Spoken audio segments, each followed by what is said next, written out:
இப்பிறப்பும் எப்பிறப்பும் தொடரும் இந்த பாசம்.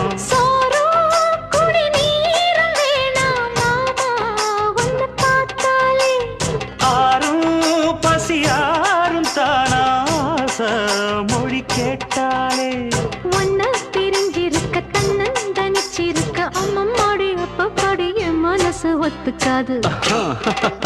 செந்தூர பாண்டிக்கோரு சோடி கிளி கூட